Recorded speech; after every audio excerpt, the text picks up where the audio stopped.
Why is it important? This is important for a number of reasons. You've heard me talk about Archbishop Viganos before. And it is important coming from him in particular because he was the Vatican ambassador to the United States. He was the Pope's chosen ambassador to represent the Holy See in its relationships with the most important, arguably, country on earth at the moment, okay? So he's not a slouch, he's not a second-rate guy that, you know, the Vatican just doesn't go by Home Depot to see who's standing outside to hire to get a diplomat, you know? He is cultivated, educated, has personality, things that was popular in Vatican circles. It's very important too because he is the one saying these things. He knows politics, good politics, dirty politics, inside and out. I mean, he was the ambassador, right? He knows the faith. He knows he was an archbishop.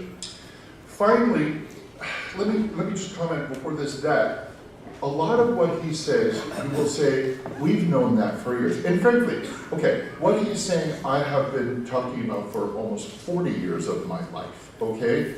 And many of you have been talking about it for 50 or 60 years, I mean, ever since Vatican II. And so we would say, okay, so he's a little late to realize these things. But please appreciate God's providence in this. I am not an archbishop.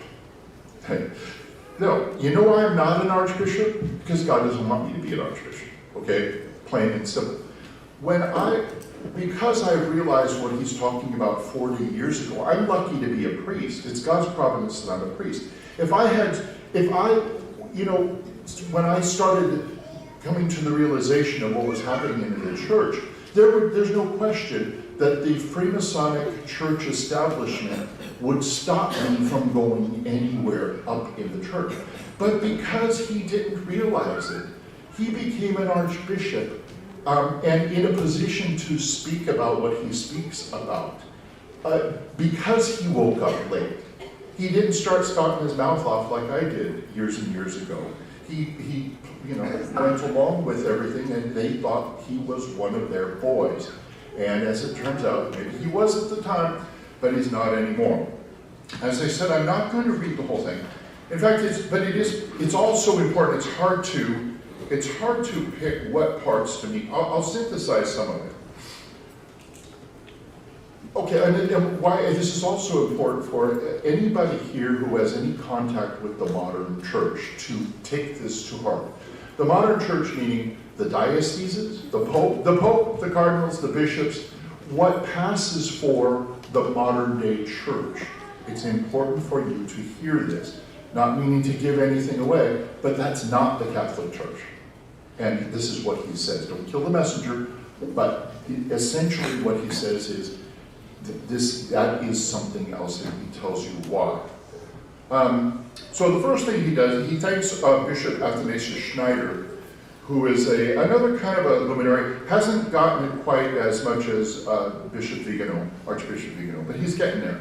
And he wrote a paper kind of, Bishop Schneider was one of the 4 people who signed the dubia, 3 cardinals and Bishop Schneider, that was given to the Pope to try to correct his errors in the face of Amoris Laetitia, which was his document on marriage and things like that. He was one of those signers. Of course, it came to nothing. The Pope didn't recant any of his errors or do anything like that. So anyway, Bishop Schneider has been talking more and more about it. And now, so Archbishop Viganos is thanking him for his letter and then going beyond his letter. And the first point he makes is, he talks about ecumenical councils. When we talk about ecumenical councils, you know he's getting to the point of Vatican II, which was the latest ecumenical council in the church. Now, he talks about it, he goes, throughout the history of the church, mind you, with the exception of Vatican II, every ecumenical council that has been called to right a wrong, to address a heresy. Vatican II was not called to address any heresy. In fact, they caused more heresies than they did address any of them. But he said they're all caused to right or wrong. And he says it's kind of interesting. He says, for example, the one council, which was the synod, it was a synod, it wasn't an ecumenical council, but the Pope was present, of Pistoia in 1786. They got together and they were condemning some heretics at the time. And what were these heretics saying? The heretics were saying there should be no communion outside of Mass. There should be, we should have the Mass in the vernacular tongue, like English or Italian or whatever. It shouldn't be in Latin. They were saying that the prayers of the canon, you know the part of the Mass, the middle part where the consecration is, where you don't hear my voice. The heretics were saying that should all be out loud. And what does this sound like, right? And they were talking about this notion of collegiality that somebody had proposed, that it was heretical, that they were this college of bishops of which the Pope was just one, and the Pope had a mere ministerial function. Okay, whatever. He makes the point that years later, the council presided over by John the 23rd, Vatican II, implemented all these things that had been condemned in the past, all right? So that was his first step there. And he said very importantly, he goes, there comes a moment in our life when through the disposition of providence, we speak of the choice between understanding the error into which practically all of us have fallen, almost always without evil intentions, and wanting to continue to look the other way or justify ourselves. So he said there comes a time when you realize something's wrong, and you either have to understand the error of your ways or you have to look the other way. He is choosing to understand the root of the error and talk about it. 99.9999% of the bishops, including the Pope, are either complicit in this or looking the other way, is what he's saying. He talks about ecumenism, where when ecumenism, you know what ecumenism is, it's like all religions are the same, let's all just get together and have a barbecue, and you know, the Catholic religion is one religion, but Hinduism is another, and Buddhism, and we just all have to, you know, we all worship the same God anyway, and so we all have to get along. That's what ecumenism is. And he's saying in the early days, we meaning the Archbishop and the other bishops and things, thought ecumenism was trying to bring everybody into the fold of the Catholic Church. But they realized that these people had their agendas, right? He said, we have thought that certain excesses were only an exaggeration of those who allowed themselves to be swept up in enthusiasm for novelty. So they saw the excess, the things going on. There weren't excesses, it was according to their plan. And he said, we thought that these people were just swept up in a desire for novelty, and it was nothing serious, that they weren't mainstream, but they were. And he said, we sincerely believe that seeing John Paul II surrounded by the charmers, healers, Buddhist monks, imams, rabbis, Protestant pastors, and other heretics gave proof of the Church's ability to summon people together in order to ask God for peace. While the authoritative example of this action initiated a deviant succession of pantheons that were more or less official, even to the point of seeing bishops carrying the unclean idol of the Pachamama on their shoulders, sacrilegiously concealed under the pretext of being a representation of sacred motherhood. And so he goes into that. He goes, he realizes that this was their intention. This is where Vatican II leads to the accepting of the idol worship that went on there. But it happened before. Not everybody here knows about it, but Pope John Paul II did largely the same thing. He was very into ecumenism. He had this big ecumenical, let's all get together and you know, worship together thing at Assisi, in which he allowed them to place the statue of Buddha on top of the tabernacle and to incense, to worship Buddha on top of a Catholic tabernacle in a Catholic church. It did not strike any of us as surprising when the church was destroyed later in an earthquake, but he never did get the message. We got the message. He didn't get the message, okay? So he says, you know, we want to get along with everybody. He says, there can be no brotherhood except in Christ. Only in Christ. Qui non est mecum contra me est. Who is not with me is against me.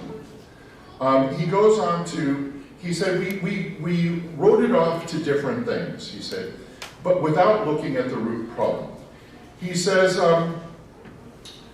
it is surprising that people persist in not wanting to investigate the root causes of the present crisis, meaning none of these bishops are willing to look into the fact that it is Vatican II at the root of the problems and the heresies of the Church. They refuse to look at it and accept that this beloved council of theirs is what has practically destroyed the Church and is continuing to do so, if there's anything left of it in the modern Church circles at all.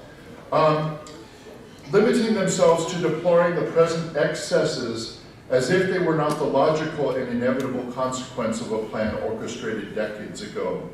If the Pachamama could be adored in a church, we owe it to Dignitatis Humanae. If we have a liturgy that is Protestantized and at times even paganized, that's the new Mass. So he's referring to, by the way, the Mass that people go to in their parishes that's in English or Chinese or Vietnamese or whatever it is, that it is a Protestant and pagan Mass. It's not a Catholic Mass, which we've been saying for years. Interesting to see him say that now in public, an Archbishop of the Catholic Church is I hate to use the term, but they say, you know, woke. He got woke, right? Was he woked? I guess he was, or awakened, I'm not sure. But anyway, he's getting there. And he goes through all these things, and he said, if the Abu Dhabi, okay, if we owe it to the revolutionary action of Monsignor Annibale and the post-conciliar reforms, they say. If the Abu Dhabi Declaration was signed, we owe it to Nostra Aetate. If we have come to the point of delegating the bishop's decisions, the decisions of bishops' conferences to other people or to them, and then we owe it to collegiality, yada, yada, yada. Thanks to synodality, we find ourselves with the Amoris Laetitia having to look for a way to prevent what was obvious to everyone from appearing. That this document, prepared by an impressive organizational machine, intended to legitimize communion for the divorced and cohabitating, just as Perida Amazonia will be used to legitimize women priests, as in the recent case of an Episcopal vicaress in Freiburg, and the abolition of sacred celibacy. The prelates who sent the dubia to Francis, in my opinion, demonstrated the same pious ingenuousness. And pious ingenuous means they had good intentions, but there were false expectations. They should have known better. Someone they could be ingenuous, disingenuous, however it is, but it basically means they had false expectations. Thinking that Bergoglio, that's Francis, when confronted with the reasonably argued contestation of the error, would understand, correct the heterodox points, and ask for forgiveness. Heterodox means heretical, basically, points that in there, contrary to the doctrine of the Church. Obviously, he didn't do that. He completely ignored them, and a couple of them have already passed away. Okay, let's see what other. I actually have highlighted too much for this.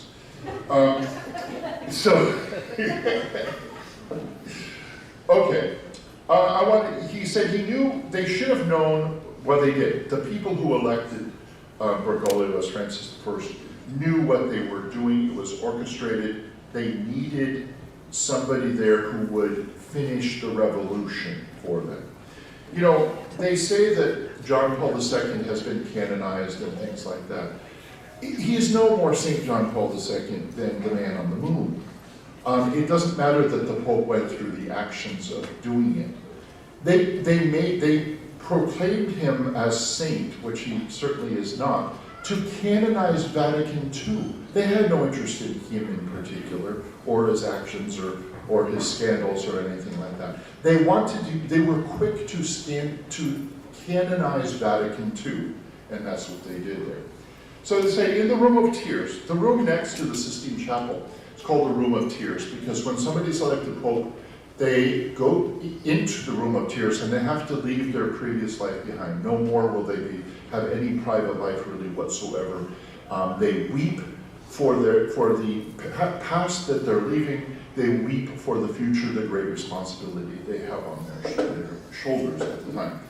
And the first thing, what did he do? Well, he said, well, Monsignor Guido Marini prepared the white rocchetta, which is like a surplice thing, the mozzetta that goes over it, and the beautiful stole you've seen popes up here on the balcony on when they're first elected. It's like the mozzetta is a shoulder cape. Well, the first thing he did was Bergoglio comes in and said, "Sono finite le carnevallate." The carnivals are over, meaning I'm not dressing like a clown. Now, Bergoglio scornfully refused the insignia that all the popes up until then had humbly accepted as the distinguishing garb of the Vicar of Christ. But those words contain truth, even if spoken involuntarily.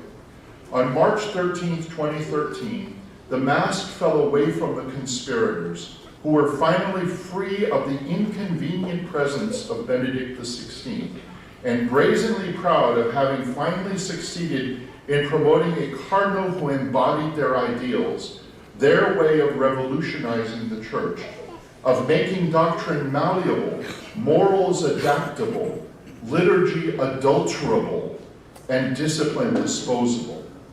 And all this was considered by the protagonists of the conspiracy themselves, the logical consequence and obvious application of Vatican II, which according to them had been weakened by the critiques expressed by Benedict XVI.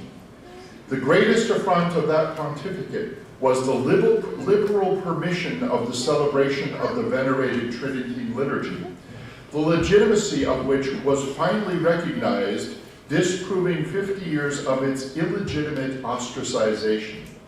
It is no accident that Bergoglio's supporters are the same people who saw the council as the first event of a new church, prior to which there was an old religion with an old liturgy. And I don't know your experiences, I can tell you mine, but going into seminary, first the modern seminary and getting out of there very quickly, but they spoke of, there was nothing before Vatican II.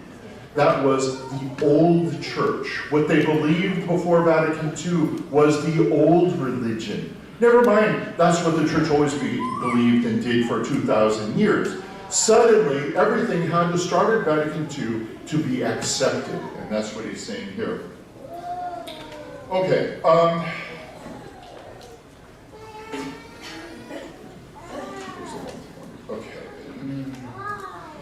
okay, he talks about,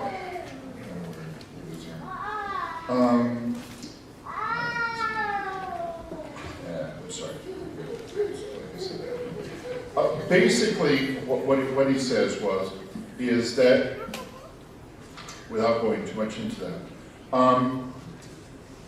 he says that at Vatican II, the revolutionaries started a parallel church which is not the Catholic Church. It is opposed to the Catholic Church. It is the opposite of the Vatican Church, and it is basically the product of Satan. It is the product of the enemies of the church, the Freemasons and like. That is what is out there passing as your average Catholic church these days. Saint this and Saint that down the street that do Mass in the vernacular in English and, all the other stuff they do. He is saying that they are a parallel church opposed to the Church of Christ, which was begun at Vatican II. And of course, most of us, that's what we've been saying for a long time. But here to have an Archbishop of a church finally realizing that it is something of an epic event. Okay, what I want to just end up with is this last little bit here. So he knows the way Freemasons operate. Freemasons run Rome, by the way. They pretty much run the church at this point. I remember when I was living I I was one of the people crazy enough to drive in Rome. So I was like the driver for order when somebody had to go to Rome. And one of my friends, he was a Count Neri Capone, had 2 palaces in downtown Florence, really cool guy to know. And he was traditional though. He goes, you know, if you want to amuse yourself, when you go to Rome, because you have to go to these different offices, he goes, do this. And he showed me one of the secret Freemasonic handshakes, okay? And he says, do that when you go into these offices of Rome and see what happens. They all responded. Every single one of them gave me the secret handshake back. Every single time, okay? And so it was absolutely amazing. So that's what's going on here. Anyway, he said, you know what will happen to Bergoglio, of course, he doesn't. He goes, have now going to watch over the, okay, the operation of intellectual honesty this operation of intellectual honesty requires a great humility. That means to go back on Vatican II and realize it was a mistake, have another ecumenical council and reverse everything. First of all, in recognizing for decades, we have been led into error by people who established an authority have not known how to watch over and guard the flock of Christ. Some for the sake of living quietly, some because of having too many commitments, some out of convenience, and finally some in bad faith or even malicious intent. These last ones who have betrayed the church must be identified, taken aside, invited to amend, and if they do not repent, they must be expelled from the sacred enclosure, meaning the church. This is how a true shepherd acts, who has the well-being of the sheep at heart, who gives his life for them. We have had and still have far too many mercenaries for whom the consent of the enemies of Christ is more important than fidelity to his spouse. So what he ends up by saying is something that they don't want to hear at all. He said, you know, the Pope, you have to declare all this wrong, come back to the church. But he says if they don't, then, and if Bergoglio does not follow the directions, he's under orders from the Freemasons, basically.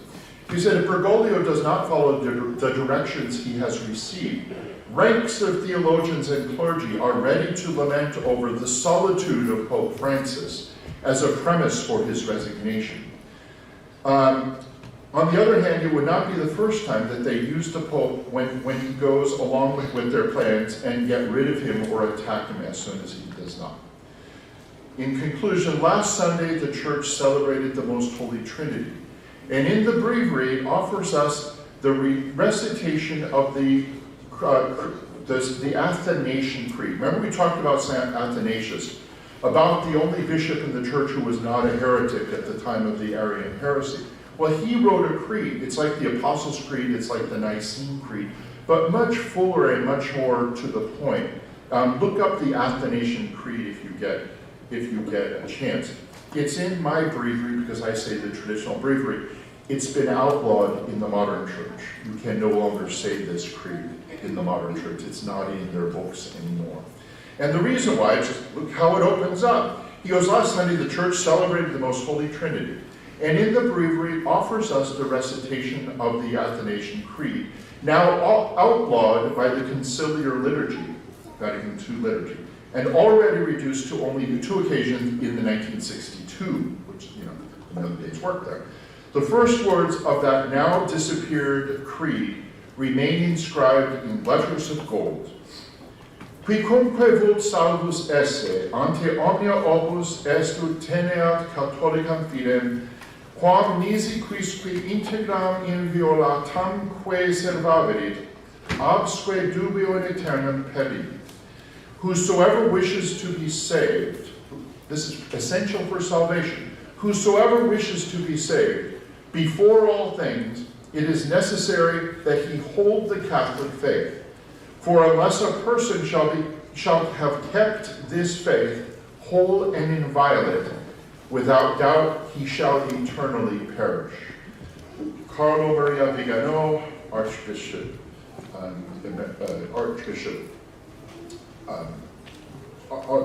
titular Archbishop of that place. So my dear faithful, look, he places obligations on us as well. There are different things you have to do. And one of them is you have to read many things. One is you have to read for spiritual reading. You have to read to know what the faith consists of. And you have to read to know what's going on in the church. You know, if you just go back to this parish that has a Spanish Mass or an English Mass, it's not the language of the Mass. That is a new rite that was written by 2 Freemasons and 6 Protestant ministers. That isn't this Mass in English. That isn't this Mass in Spanish. That was a Mass designed to take everything Catholic out of it and destroy the church. And look around you. What's left? You know, you've got Sister Daisy in spandex giving out communion and pirouetting in liturgical dance across the sanctuary while the priest sits there with a stupid look on his face and lets it all happen. That isn't Catholic, and that is not the Catholic Church.